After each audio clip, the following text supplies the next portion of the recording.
কোন পুস্তকের পড়া নিয়ে আপনি এই কথা বলতে পারবেন না। রাসূল আরবি সাল্লাল্লাহু আলাইহি সাল্লাম যখন মদিনায় বসে বসে এই কথাগুলো বলছিলেন, একজন বেদুইন সাহাবী, গ্রামের মানুষ হযরত আম্মার ইবনে ইয়াসির রাদিয়াল্লাহু তাআলা হাদিসটা পেশ করেছেন। বললেন, ওগো আল্লাহর হাবিব, আমি তো ছোট্ট করে কোরআন পড়তে পারি, আমি তো বেশি কোরআন পড়তে পারি না। রাসূল বলেন, তুমি যা যা পড়ো সেগুলো পরিশুদ্ধতার আলোকে পড়ো। তিনি বললেন, আমি যে পড়লাম আলিফ লাম মিম, তখন আমার জন্য কয়টা নেকি? রাসূল বলেন, যেহেতু তুমি আলিফ লাম মিম পড়েছো, সেই কারণে তোমার আমলনামার মধ্যে 10 করে 3 × 30 নেকি আল্লাহ উঠিয়ে দিয়েছেন। এখন আপনাদের কাছে প্রশ্ন হলো, কোরআন আল্লাহ পাক কোন ভাষায় অবতীর্ণ করেছেন? আরেকটু জোরে কোন? আরবি ভাষায় কোরআন। আল্লাহ আবার বললেন, তোমাদের বুঝার জন্য আমি অবতীর্ণ করেছি। দলিল আছে? ইন্না আনজালনাহু কুরআনান আরাবিয়্যান লাআল্লাকুম তা'কিলুন।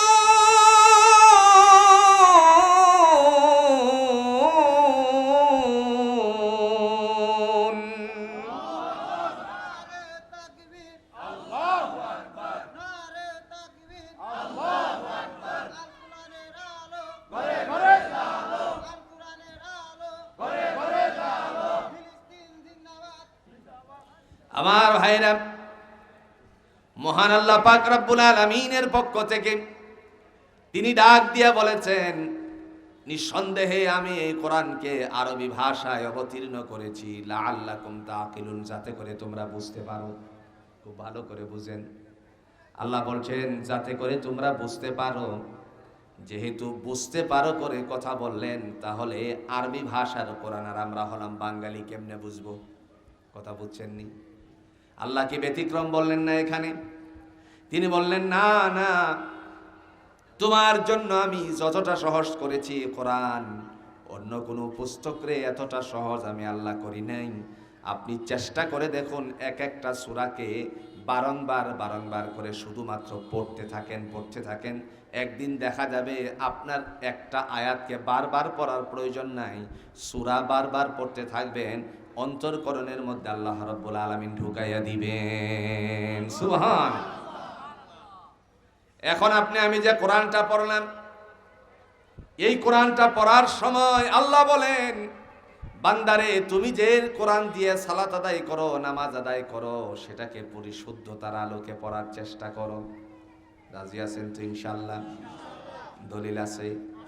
জোরে কন্যা দলিল আছে? আল্লাহ পাক রব্বুল আলামিন তিনি কোরআন দিয়ে বলছেন, বান্দা শোনো, যখন তোমরা কোরআন তেলাওয়াত করবা মনোযোগ সহকারে শুনবা, পাশাপাশি যখন তোমরা কোরআন তেলাওয়াত করবা, সেটাকে আউজিদ আলাইহি ওয়ারাত্তিলিল কোরআনা তারতিলা, কোরআনটারে পরিশুদ্ধতার আলোকে সহি করে পড়ার চেষ্টা করো, আমি আল্লাহ তোমার অন্তরকরণে ঢুকাইয়া দিব। সুবহান। প্রিয় ভাইরা আমার, খাত্তাবের সন্তান উমর, মনে আছে না? ভুলে গেছেন? আল্লাহর বান্দা যখন কোরআনুল হাকিম থেকে বোনের কণ্ঠ থেকে শুনলেন, তখনই বললেন, একটু বন্ধ করো, আমি এবার রওনা করলাম। মুহাম্মদ সাল্লাল্লাহু আলাইহি ওয়াসাল্লামের দিকে রওনা করার সময় হঠাৎ করে দেখলেন দূর থেকে 2 জন সাহাবী ওমর আসতেছে। নবীজির কাছে চলে গেলেন, গিয়ে বললেন, ইয়া রাসূলুল্লাহ, ওমর আপনাকে দুনিয়া থেকে বিদায় করতে আসতেছি। আল্লাহর নবী সাথে সাথে ঘোষণা দিয়ে বললেন, তাকে সোজা আমার কাছে আসতে দাও, কোনো বাধা বিঘ্নতার মধ্যে ফেলো না, তারে কোনো বাধা দিও না। বলার মাত্রই 2 জন সাহাবী একে অপরের দিকে তাকালেন, কারণ এখানে নিষেধাজ্ঞাও করা যাবে না, প্রতিবাদও করা যাবে। কেন করা যাবে না প্রতিবাদ? আল্লাহ কোরআন দিয়েই বলছেন, মাইয়ুতিউর রাসূলা ফাকাদ আতা আল্লাহ, দুনিয়ার জমিনে যারা আমার নবীকে মান্য করে, তারা আমি আল্লাহকে মানে। সুবহানাল্লাহ। রাসূলের বিরোধিতা করা যেরকম সম্ভব নয়, কোনো কথার প্রতিবাদ করা বা কোনো কথাকে ডিনাই করারও কোনো ধরনের সুযোগ, কথা কোন সুযোগ? কারণ আল্লাহ কোরআন দিয়ে বলছেন, মাইয়ুতিউর রাসূলা ফাকাদ আতা আল্লাহ, যারা আমার নবীকে মানে তারা আমি আল্লাহকে মানে। যারা নবীকে মানে না তারা কষ্টিনকালে আল্লাহকে মানতে পারে না।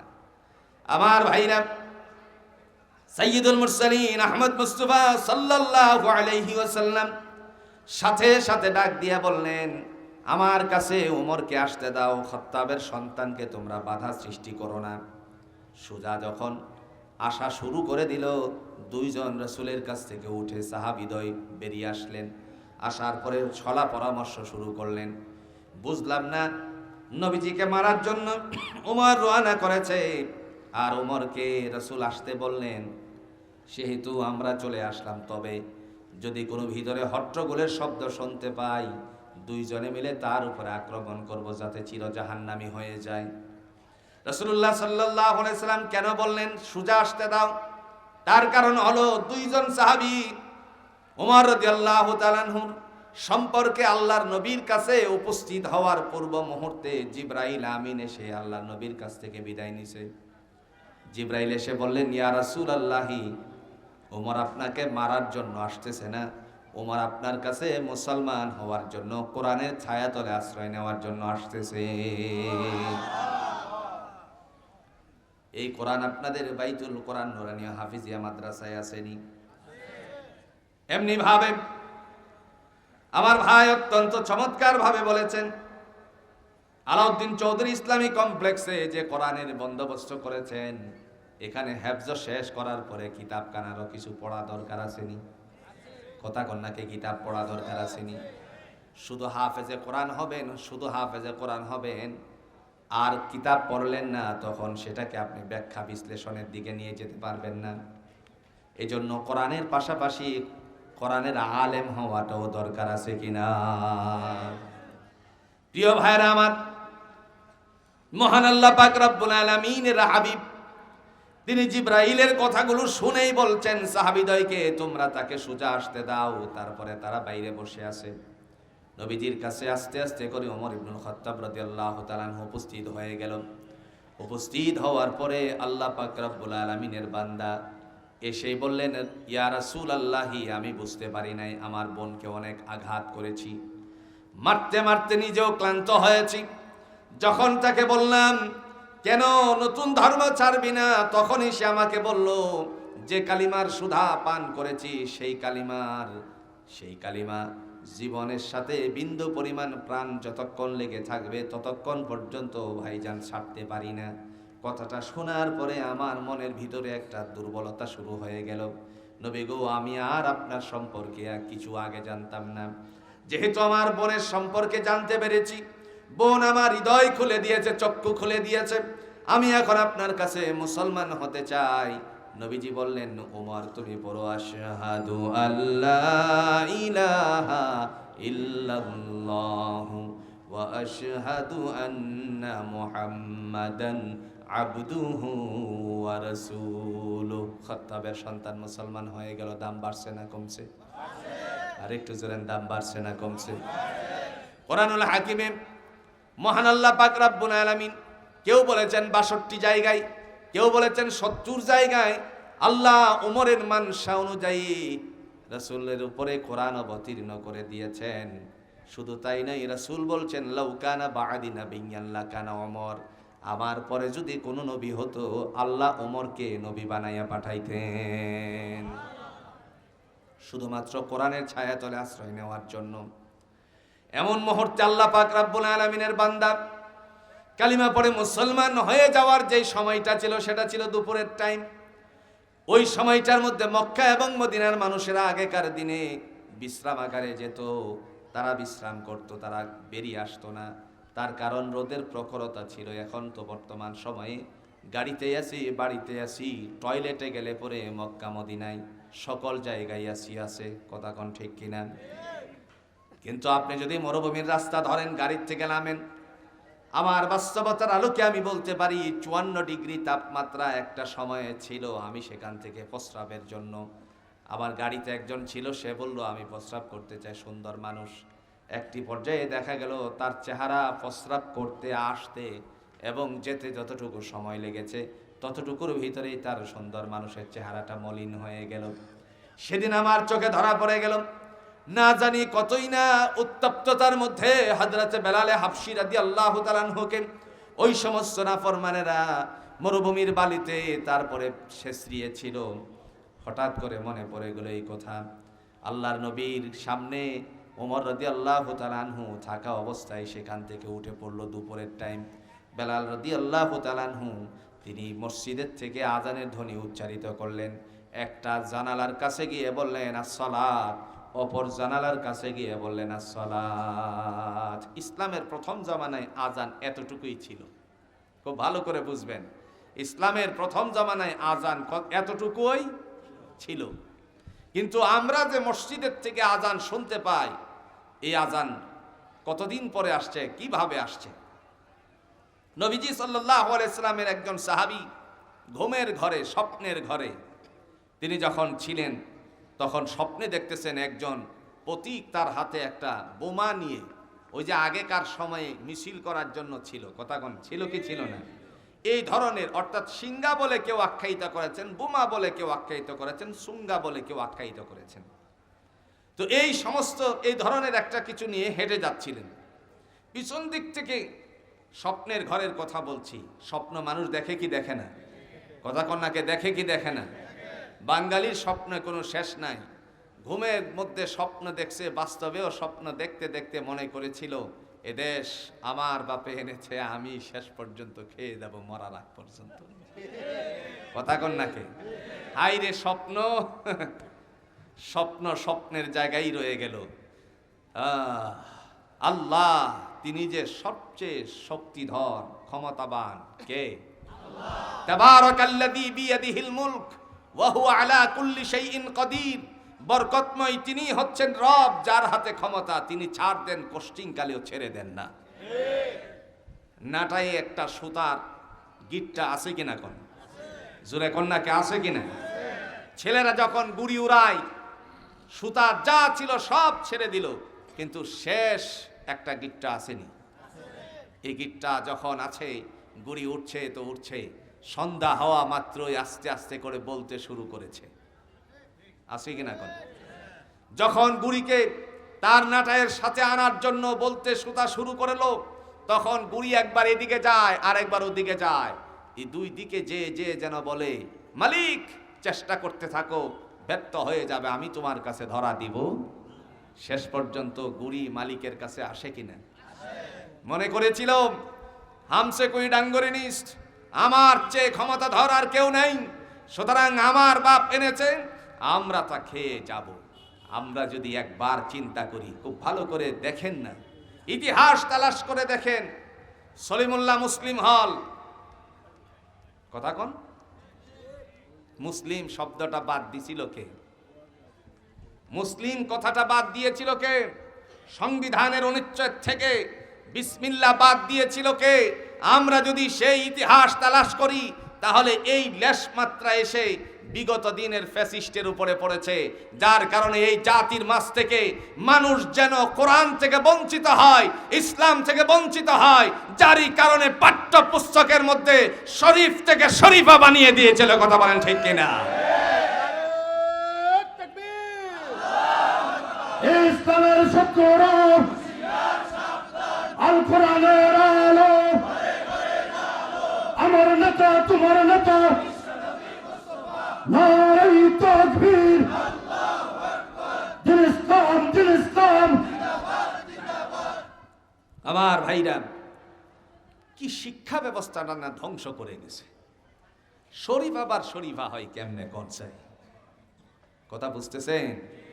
কোন কারণ বশতে যদি এই শরীফরে অ্যারেস্ট করে মেয়েদের সাথে রাখা হতো, বুঝছেন নি? কারাগারে মেয়েদের সাথে রাখছে আপনাদের কাশিমপুরে, মনে করেন বছর কানেক গেলে পরে দুই একজন একটু স্বাস্থ্য বেশি হয়ে বের হতো। কথা কন না কেন? এর চেয়ে নোংরা করে আমি বলতে পারতেছি না। দুই এক বছর যাওয়ার পরে এই শরীফের দ্বারাই মেয়েদের থেকে, মহিলাদের থেকে, কারাগার থেকে দুই একজন একটু স্বাস্থ্যবান হয়ে বের হইতো। বুঝছেন তো? কি নাম বানিয়ে দিছে, শরীফ থেকে শরীফা। শিক্ষা খাতটাকে একেবারে ধ্বংসস্তূপে পরিণত করেছিল।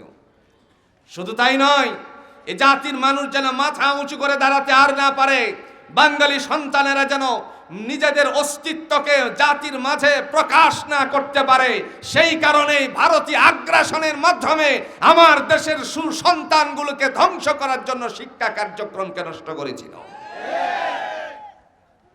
চিন্তা করেন একবার, চিন্তা করেন একবার, এটা কি কোনো পড়া হলো? Tin tin tin tin cycle চালাই ফেরিওয়ালা যায়, এটা কোনো পড়া ছিল? হ্যাঁ, কি চিন্তা চেতনা তাদের! হ্যাঁ, tin tin tin tin cycle চালাই ফেরিওয়ালা যায়, এই ধরনের পড়া ভর্তা, আলু ভর্তা বানানো শিখায়। ভুল বলেছি বন্ধু আমার? যেটা প্রাতিষ্ঠানিক শিক্ষা নয়, পারিবারিক শিক্ষা, সমস্ত শিক্ষাকে জবাই করে দিয়ে পারিবারিক শিক্ষাকে স্কুলে নিয়ে তারপরে তারা আলু ভর্তা, ডিম ভাজি এইগুলো শিখানো শুরু করেছিল। কথা কোন ঠিক কিনা? এর উদ্দেশ্য কি জাতি বুঝতে পারেনি? এর উদ্দেশ্য একটাই ছিল, বাঙালি মানুষেরা যেন আবারও বীরের মতো মাথা উঁচু করে না দাঁড়াতে পারে, আবরারের মতন সন্তানেরা যেন এ জাতির বইয়ের থেকে শিক্ষাগত শিক্ষা নিয়ে জাতির মাঝে মাথা উঁচু না করতে পারে, সেই জন্য পাইতারা করে আমার এই বাঙালি জাতিকে একবারে নস্যাৎ করতে চেয়েছিল। কথা কোন ঠিক কিনা? বুঝতে পেরেছিল যে আমরাই সব শেষ করে যাব। শেষে হলোটা কি? সুতা, তাবারাকাল্লাযী বিয়াদিহিল মুলক ওয়া হুয়া আলা কুল্লি শাইইন কাদির। বরকতময় সেই রব যার হাতে ক্ষমতা, তিনি আস্তে করে নাটার মধ্যে সুতা বলতে শুরু করলেন।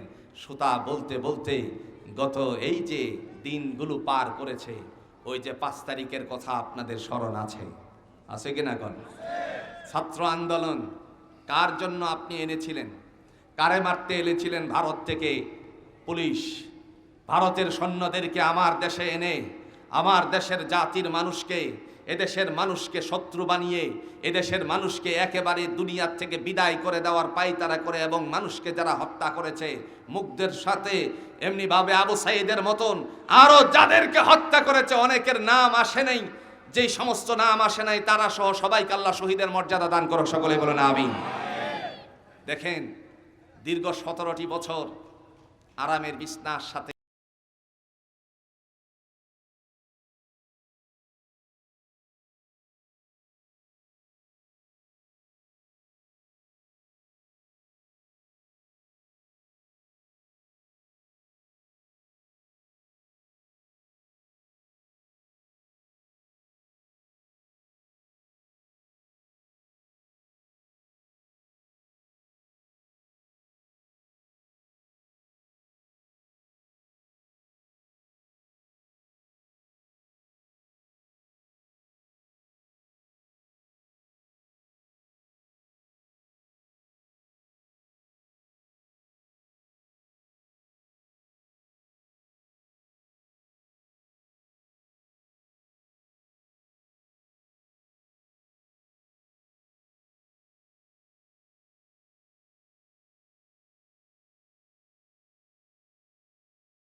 রমজান আসলে পরে খতম, বাকি 11 মাসে কোরআনের সাথে কোনো সম্পর্ক নাই, ইসলাম সেটা চায় না।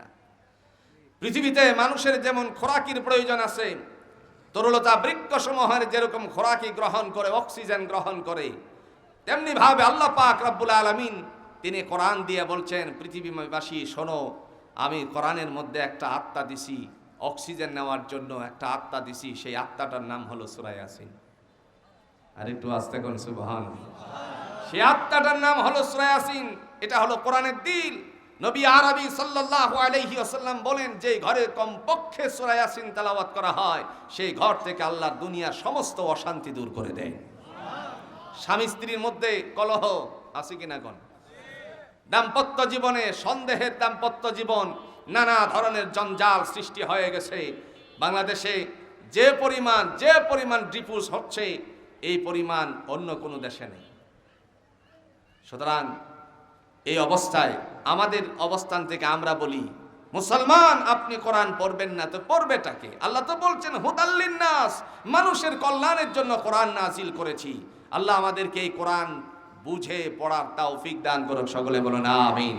বিশেষ করে বাইতুল কোরআন নুরানি হাফিজিয়া মাদ্রাসা, এই মাদ্রাসাকে আল্লাহ পাক কবুল করুন। আর একটু জোরে কোন আমিন। জি, বিশেষ করে এই মাদ্রাসাকে আল্লাহ কবুল করুক। পাশাপাশি আপনাদের কাছে একটা আরজি, উঠবেন না, শেষ করে দেব, দোয়া হয়ে যাবে ইনশাল্লাহ। আপনাদের কাছে আরজি পেশ করেছেন, ছাত্ররা আপনাদের কাছে একটু যাবে, তাহলে এই মাদ্রাসার জন্য আপনারা একটু মুক্ত হস্তে নিজেদের হাতটাকে প্রসারিত করবেন তো ইনশাল্লাহ? একটু হাতটা আল্লাহরে দেখান চাই। রে কষ্ট হচ্ছে না, আল্লাহ কবুল করুন। আরো জোরে কোন আমিন।